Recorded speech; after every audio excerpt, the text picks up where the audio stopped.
حکم تو دعائے قنوت کو پڑھنے، باقی سب بھی چیزیں یاد کرتے ہیں تو یہ کیوں نہیں یاد ہو سکتی؟ یہ تو کسی نے حکمت کے ساتھ یہ کہہ دیا کہ چلو بھائی یاد کرنے میں اگر 2-1 دن لگتے ہیں تو وقت خالی نہ جائے، اس جگہ پر اللہ سے عہد کر لو اور اس کی توحید خالص کا اقرار کر لو. وہ تو اتنی سی بات تھی، جان چھڑانے کا طریقہ تو نہیں تھا نا. محمد جان نہیں چھڑاتا، نماز کے اندر تو اس کا دل اٹکا ہوتا ہے. وہ جو نماز چھڑاتے ہیں ان کا رویہ ہو سکتا. آپ دیکھیں کہ یہی نماز اس کے اندر جب آپ یہ دعائے قنوت کے اندر جب کہتے ہیں نخلو و نترک من یفجرک، نخلو ہم ان سے خلا لے لیتے ہیں، اے اللہ ہم ان کو چھوڑ دیتے ہیں، وہ نترکو اور ان سے الگ ہو جاتے ہیں اور ان کو چھوڑ دیتے ہیں، من یفجرک جو آپ کی نافرمانی کرتا ہے. خدا لگتے کہ صبح اٹھ کر رات کے آخری پہر کے اندر تو یہ عہد کیا، صبح اٹھ کر دوستیاں کن سے کرتے ہیں؟ کیا وہاں دیکھتے ہیں کہ یہ اللہ والا ہے کہ نہیں؟ اللہ والوں سے وہ دوستیاں کرتے ہیں؟ ہم تو اللہ والوں سے جان چھڑاتے پھرتے ہیں، اور جتنا فاسق فاجر ہوتا ہے اس کی تصویریں بھی اتار کر گھر کے اندر لگائی ہوتی. نخلو و نترکو، نخلو ان سے الگ ہو جاتے ہیں، وہ نترکو اور ان کو چھوڑ دیتے ہیں، میں یفجرک جو آپ کی نافرمانی کرتے. دوسرا سوال اسی سے منسلک ہے کہ جو 2 دعائیں عام طور پہ معروف ہیں، اللہم اہدنا فیمن ہدیت بھی ہے، تو کیا دونوں بھی پڑھی جا سکتی ہیں یا ایک ہی پڑھنی ہے؟ دونوں پڑھ لیں، یہ دعائیں ہیں اللہ کے ساتھ کرنی ہے، دونوں پڑھ لیں، دونوں میں سے کوئی ایک پڑھ لیں، یہ کم از کم دونوں میں سے ایک تو عہد کر لیں. اگر آپ نے کہا اہدنی فیمن ہدیت تو مانگا تو یہ ہے پوری ہدایت، اللہ نے تو پوری ہدایت دی ہے، کسی ایک جگہ کی تو ہدایت نہیں دی ہوئی نا، تو پھر اس ہدایت سے نکلنا نہیں ہے، یہ عہد ہے. جی اور کوئی سوال موضوع سے متعلق تو پوچھ لیجیے. السلام علیکم تعظم محترم. اس دوران میں ایک اور سوال میرے پاس جو ہے وہ یہ ہے کہ ہمیشہ سے قربانی کرتے رہے ہیں کوئی صاحب، اب انہوں نے گھر بنایا جس کی وجہ سے قرض بڑھ گیا ہے، تو اب کیا رویہ اختیار کرنا ہوگا؟ نہیں، اب ان کے پاس پیسے نہیں ہیں تو ابھی قربانی نہ کریں، اگلی دفعہ کر لیں. جب اللہ، یہ سارے کام وہ ہیں جب توفیق ہو تو کرنے، توفیق نہیں ہے تو نہ کریں. سنت ابیکم ابراہیم، یہ اس یاد دہانی کے لیے ہے، بنیادی طور پہ اس کو ذہن میں رکھیے کہ اللہ جس طرح تو نے قربانی مانگی بیٹے کی ہمارے باپ حضرت ابراہیم سے، اور وہ تیار ہو گئے تھے اپنے بیٹے اسماعیل کو ذبح کرنے کے لیے، ہم آج بھی تیار ہیں. جس طرح انہیں بکرا بھیج دیا تھا، دمبا بھیج دیا تھا، اس طرح ہم ان کی سنت میں آج دمبا ہی کر رہے ہیں. وہ تو اپنا بیٹا ہی کر رہے تھے، لیکن وہ بعد میں تیری جناب سے دمبا پہنچ گیا. ہم اس سنت کو پورا کر رہے ہیں، دمبا کر رہے ہیں، بکرا کر رہے ہیں، چوپایا کر رہے ہیں، وہ کر تو رہے ہیں ہم، لیکن نیت یہ ہے کہ جب تیرا دین ہم سے بچوں کی قربانی مانگے گا، جب ذات کی قربانی مانگے گا، جب مال کی قربانی مانگے گا، یہ تھوڑوں پیسوں کا نہیں آتا. عام بکرا عام دنوں میں اگر وہ 10,000 کا ہے یا 15-20 ہزار کا ملے گا، 30 ہزار کا ملے گا، مہنگا ہی ملنا ہے. مال کی بھی قربانی ہے، وقت کی بھی قربانی ہے، اور اس کے بعد محنت ہے اس کے اوپر. خود قربانی کر سکتے ہیں تو قصاب کر رہا ہے نا، لیکن اس کو گوشت کو لے کر بانٹنا اور یہ اتنی دیر اس کے اوپر کھڑے ہو کر یہ کام کرانا، یہ محنت طلب کام ہے. یہ محنت کریں گے تیرے دین کے لیے جب تیرا حکم ہو جائے گا، وقت لگائیں گے جب تیرا حکم ہو جائے گا، مال لگائیں گے جب تیرا حکم ہوگا، صلاحیتیں لگائیں گے جب تیرا حکم ہو جائے گا. تو اولاد کی قربانی مانگے تو ذات کی قربانی مانگے، حاضر ہے. اگر آج پیسے نہیں ہیں تو یہ عہد تو کر سکتے ہیں، یہ عہد تو کیجیے. کون جانے اللہ دوسروں سے بھی زیادہ آپ کو اجر عطا فرما. جی طیب بٹ صاحب آپ پوچھنا چاہ رہے ہیں کچھ؟ جی السلام علیکم جی. تو آزم محترم آپ نے بے حیائی کیا کہا جب بازاروں میں عورتوں نے ایسے لباس میں ہم اپنی نظریں تو چکا لیں گے, جب گھر میں آئیں گے تو ٹی وی پہ بھی اس طرح پاکستانی ڈرامے لگے ہوتے ہیں جس اور شرائط یہ ہے کہ جب ہم پیسہ میں اس سے عورتوں نے مانگنا چاہیں تو لباس واپس لے سکتے ہیں. اس قابل نہیں کہ وہ دیکھ سکیں شرائط کیا ہے ڈرامے, تو یہ وہ بھی پیسہ ہماری جب ہم وہ بھی چاہیں تو بے اس سے حیائی لے میں ہی آئے سکتے گا. ہیں, ایون نقصان کی صورت میں. تو اس میں صحیح رویہ اچھا کیا یہ ہے؟ کیا ہے, پیسے واپس پورے لے سکتے ہیں یا کیا ہے؟ ہاں یعنی ہماری انہوں نے کہا کہ ہماری رقم بہت زیادہ نہیں ہے لیکن ہمیں واپسی کے مطالبے کا اکارڈنگ ٹو ایگریمنٹ حق حاصل ہے. تو اس میں اسلامی کتنے رویے پیسے, میں یہی پوچھ رہا ہوں نا ان سے, ذرا ہاں پوچھیں کیا اگر نقصان ہو گیا, نقصان کا حصہ کاٹنے کے بعد اگر آپ نے معاہدہ ہی اسلام کی روح کے خلاف کیا تو یہ معاہدہ نیل اینڈ ویلڈ ہے. یہ معاہدہ نہیں ہے. آپ ان کے ساتھ یہ کر سکتے تھے معاہدہ کہ 50-50, 40-60, 30-70, وہ جو معاہدے کی نوعیت ہو اس کے مطابق ان سے معاہدہ کر لیتے, تو پھر اس کے اندر آپ معاہدے کے اندر شریک ہو جاتے, اس کے نفع اور نقصان کے اندر اب آپ کو شریک ہونا پڑے, پروفٹ اینڈ لاس. یہ تو ہم ورنہ یہ کہ جب اس اسلامی رویہ یہی ہے کہ جب نقصان یعنی جب اس کی ایبلٹی ہو پے کرنے کی تبھی اس سے مانگا جائے. نہیں ہے ہی نہیں, ہم مانگ ہی نہیں سکتے. نہیں جو باقی رہ گئے نقصان کے بعد. ہاں نقصان کے پیسے نکل گئے, جو باقی بچ گئے ہیں تو پھر وہ بیلنس شیٹ جب بن جائے گی, وہ ایک کاروبار جب کیا تھا وہ اس کو جب کنکلوڈ کیا جائے گا اس وقت آپ پیسے مانگیں گے. وقت سے پہلے اگر پیسے مانگیں گے تو اس کا اپنا کاروبار جو ہو رہا ہے وہ بھی بیٹھ جائے گا. تو اسلام اکنامک پہیے کو روکنے کا حامی نہیں ہے, اکنامک پہیہ چلتے رہنا چاہیے. اگر معاہدہ تھا تو اس کے خلاف. اسی طرح ایک اور سوال ہے کہ کیا حکومت وقت اقلیتوں کے لیے ان کے عبادت گاہیں بنا سکتی ہیں؟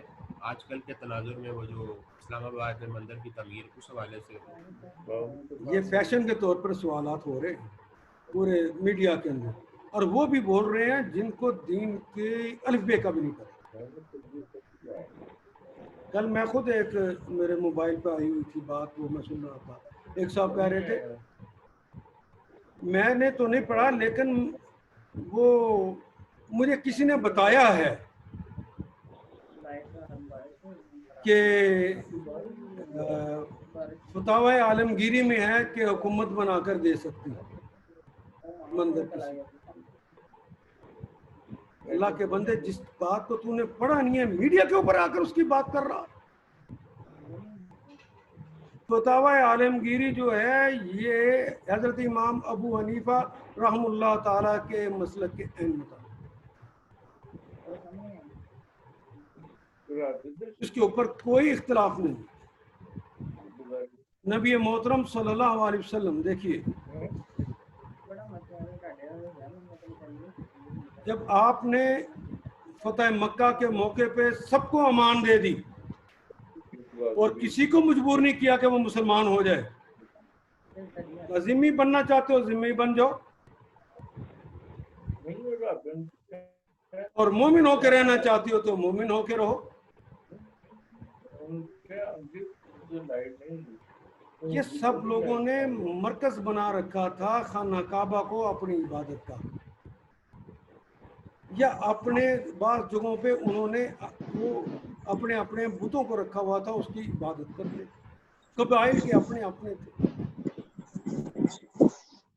نبی محترم صلی اللہ علیہ وسلم نے خانہ کعبہ کو تو پاک کیا, اندر سے نکال دیا. حضرت بلال بن رباح ان بتوں کے پتھروں کو بھی اٹھا اٹھا کر ٹوٹے ہوئے کو باہر پھینکتے چلے گئے. کیا دوبارہ کسی کو رکھنے دیے؟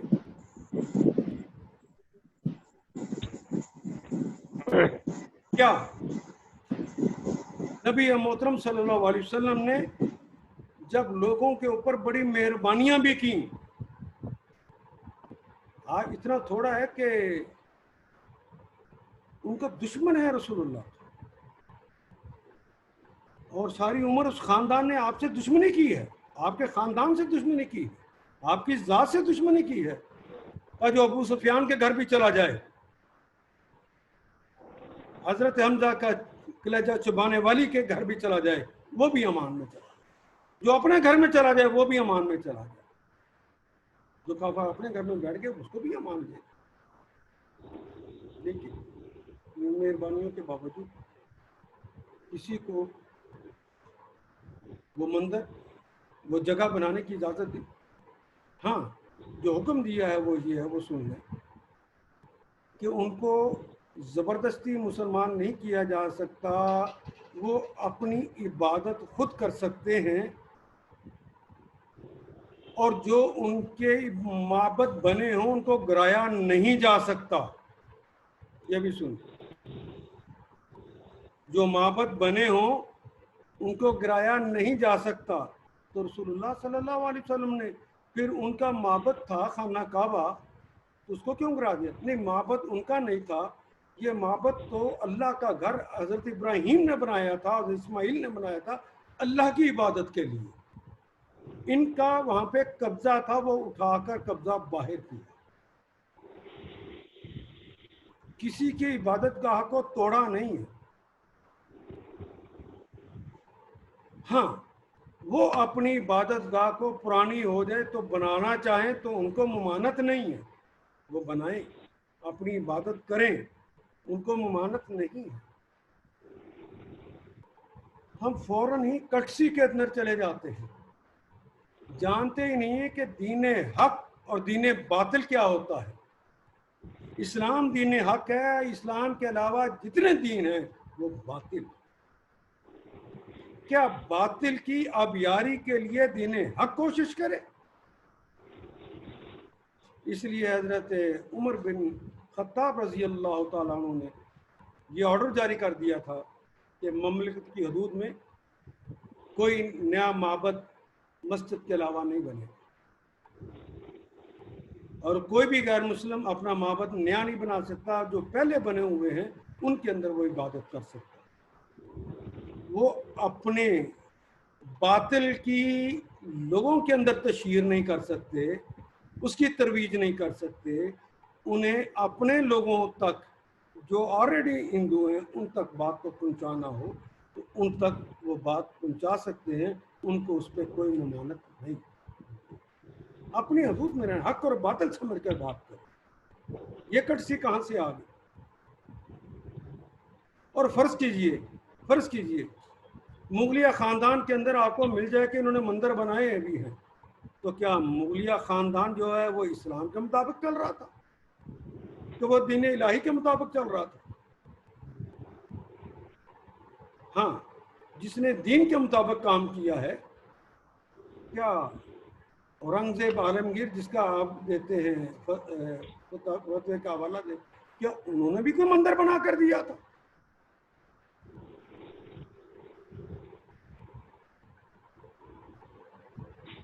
سوچیے اس بات.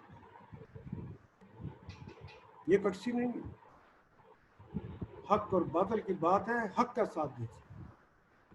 اور اس میں دیکھیے ایک اور پرابلم، اب لوگ اس مسئلے کو اٹھا کے کہہ رہے ہیں کہ یہ موجودہ حکومت بری ہے، حالانکہ اس حکومت نے وہ جگہ نہیں دی ہوئی، یہ محترم میاں محمد نواز شریف صاحب کی دی ہوئی ہے.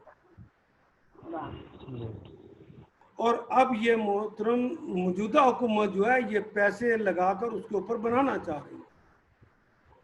یہ شور جو اٹھا ہے، اب حکومت نے یہ کیا ہے کہ وہاں سے لے کر کیس کو اب وہ جو ہماری کونسل بنی ہوئی ہے نظریاتی کونسل، اس کے حوالے کر دیا ہے کہ وہ کیا فیصلہ کرتی ہے. تو انشاءاللہ وہاں سے فیصلہ ہو جائے گا، تو گھبرانے کی اس میں کوئی ضرورت نہیں. جو سورۃ توبہ کے آیت کے الفاظ ہیں وہ بڑے معنی کے ہیں. جی جی. قاتل الذین لا یؤمنون باللہ ولا بالیوم الآخر ولا یحرمون ما حرم اللہ ورسولہ ولا یدینون دین الحق من الذین اوتوا الکتاب حتی یؤتوا الجزیہ عن ید وہم صاغرون.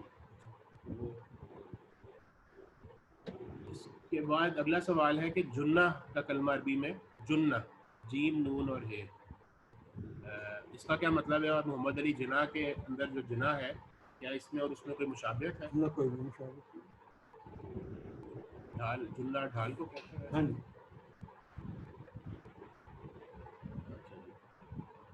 یہ کلمہ اور ہے، وہ کلمہ وہ اور ٹھیک ہے. یہ ہے کہ چاہتے وہ دعاؤں کو لیے. ایک اور ہے فیصل منیب صاحب کہہ رہے ہیں کہ وہ استاد محترم اور اپنے دوسرے کلاس میٹس کو مس کر رہے ہیں قرآن کلاس کے حوالے سے فزیکل نہ ہونے کی وجہ سے ان کے احساسات ہیں. ایک اور اچھی خبر یہ ہے کہ ہمارے ایک ممبر ہیں خرم بھٹی صاحب, انہوں نے آج کے لیکچر کی روشنی میں پہلے ہی طے کر لیا کہ بیرون ملک ہیں اور اپنی فیملی کو انہوں نے پڑھانے کا آغاز آج سے ماشاء اللہ, اللہ مبارک کرے جی. یہ بارش کا پہلا قطرہ ہے, لیکن خرم بھٹی صاحب سے بھی کہوں گا رات کو ایک دفعہ آپ نے اللہ کے حضور جا کر یہ ایکسرسائز ضرور کرنی جو آج میں نے اسائن کی. یہ اندر کی قوتیں کہیں اور سے ملتی ہیں, لوگوں کو شاید اس کا پتہ نہیں, کہتے ہم مقابلہ نہیں کر سکتے. میں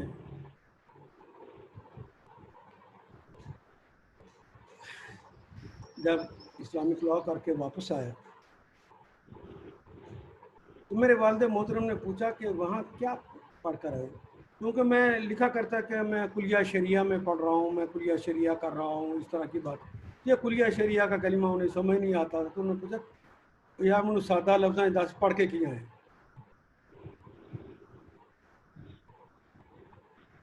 تو میں نے کہا کہ آسان کر کے بتا, ابو جی میں فقہ پڑھ کے آئے, فٹے منہ تیرا. ایک فتوے باز کا اور اضافہ ہو گیا اور باقاعدہ آنسوں سے رو پڑے اور روتے ہوئے کہنے لگے پتر میرا تو خیال ہے سی قرآن پڑھ کے آئیں گا تو تیرا حوالہ قرآن ہو جائے گا, تو کی کر رہا ہے. تو جس طرح لے مخصوص بچے کرتے ہیں, تو میں نے بھی اپنے والد محترم سے کہا, وہ زمانہ تھا تو تھی بولتا تھا ڈاکٹر اسرار صاحب کا, وہ ایک ہال تھا ان کے پاس, اس میں وہ ماڈل ٹاؤن میں لیکچر دیتے تھے, پھر وہ دوسری جگہوں پہ بھی جا کے لیکچر دیتے تھے. تو میں نے والد صاحب سے کہا ابو وہ جو قرآن والی بات آپ کر رہے ہیں کہ وہ حوالہ بن گئے میں قرآن کا کام کروں, وہ تو ان لوگ کرتے ہیں جن کے پاس اتنا بڑا حال ہو اور اتنی ان کے سے ہو کہ وہ لوگ ان کی بات کو سننے کے لیے وہاں پر پہنچ. تو میرے پاس تو کچھ بھی نہیں ہے, میں کیسے کر سکتا ہوں. تو انہوں نے کہا بیٹا تم نے سچ کہا ہے, مجھے اب سمجھ آ گئی ہے, جو تھا وہ بھی ضائع کر آئے, جانے سے پہلے توحید تو تمہارے پاس تھی نا, یہ جب گئے تھے تم باہر جانے کا ارادہ تمہارے پاس تھا, کس نے تمہیں بھیجا ہے؟ وہ اللہ نہ چاہتے تو کون بھیجتا تمہیں؟ میرے پاس تو نہ پیسے ہیں نہ میری سوچ تھی وہاں تک. وہ مرشد مودودی کے دماغ میں جس نے بات ڈال دی وہ تو اللہ ہے, انہوں نے بھجوا دیا اور تم وہاں پہ پڑھ کر آ گئے. اور اگر قرآن پڑھ کر آئے ہوتے اور یہاں قرآن کا کام کرتے تو جو اللہ اتنا کام کر گیا ہے وہ تمہیں حال نہیں بنا کے دے سکتا. تمہاری تو توحید بھی ختم ہو گئی. میں نے اس دن عہد کیا, اب الحمدللہ لاہور کا کوئی بڑا حال ایسا نہیں ہے جس میں میں نے نہ پڑھایا. ہر جگہ اب میرے شاگرد پڑھا رہے ہیں, آن لائن بھی پڑھا رہے ہیں اور سامنے بھی پڑھا رہے ہیں, اور الحمدللہ میرا حوالہ وہی ہو گیا جو میرے والد محترم چاہ رہے ہیں. یہ نہ کریں کہ حالات نہیں ہیں, مشکل ہے, جب حالات ٹھیک ہوں گے پھر کریں گے. آپ فیصلہ کریں, کام کو کروانے کا فیصلہ اور اس کے لیے ضروریات کا مہیا کرنا یہ میرے اللہ کا کام ہے, اور اندر کی قوت جو ہے وہ تمہیں یہیں سے ملنی. اس کتاب کو پڑھو, اس کتاب کو سمجھو, اس کتاب سے نماز کے اندر قائم جو کرو گے دوسروں تک پہنچاؤ گے تو اندر کی قوت بڑھتی چلی جائے. آپ نے اپنے گھر سے ابتدا کی بھٹی صاحب, اللہ آپ کو مبارک کرے. اپنے خاندان سے لوگ اللہ نور کی شعائیں پہنچا دے اور دور دور تک یہ دین کے ہدایت دینے والے بچے بن گئے. اماں آجو بھائی, اماں آجو بھائی. سوال ہے کہ استاد محترم عربی گرامر پہ گفتگو کیسے آ سکتی ہے؟ عربی گرامر میں پختگی کی ضرورت ہوتی تو سب سے پہلے میں لے کر